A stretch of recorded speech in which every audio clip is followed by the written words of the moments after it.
Bonjour à toutes, je suis Laurence Samrissi, je suis accompagnante en parentalité. Aujourd'hui, je vous livre les 4 étapes clés pour sortir de la lutte de pouvoir. Comment reconnaître que tu entres dans la lutte de pouvoir lorsque le comportement de ton enfant ne te convient pas? Mais à l'intérieur de toi, ça bouillonne. Ça veut dire ton rythme cardiaque s'accélère, ta respiration est saccadée, les traits de ton visage sont crispés et les muscles sont tendus. Tu as des pensées du style « je ne dois pas céder, il me doit le respect, si je le laisse faire, je vais me faire bouffer ». Et qu'est-ce que ça va être à l'adolescence? Je sais ce qui est bon pour lui. Il va en profiter si je lui cède. Il ne doit pas gagner. Tu ressens sûrement de la colère et de la frustration. Et dans ces moments-là, tu n'as qu'une envie, c'est que ton enfant t'obéisse. Alors pour cela, tu as peut-être déjà fait des menaces, faire du chantage, utiliser la récompense ou la punition pour le sanctionner. Peut-être même que tu as utilisé la peur en vain. La réponse en retour de ton enfant sera des réactions en miroir. Il accentuera son comportement et peut-être même devenir provoquant. Il va se préparer au combat, à la confrontation. Alors, qu'est-ce qui se passe entre vous deux?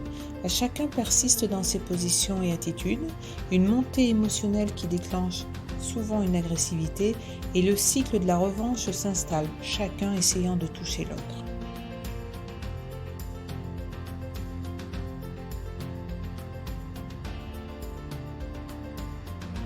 Sous le coup des émotions fortes, la partie du cerveau qui résonne est hors service.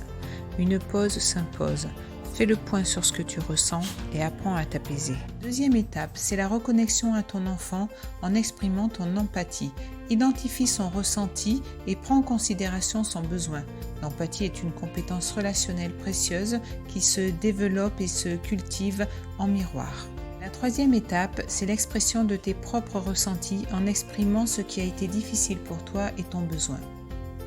Pense à parler en jeu et de ne pas accuser ton enfant d'être responsable de ce que tu ressens.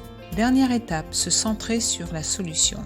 Tu fais une demande, tu peux proposer des choix ou tu mets ton enfant force de proposition. Attention, une demande, ce n'est pas un ordre ni une exigence.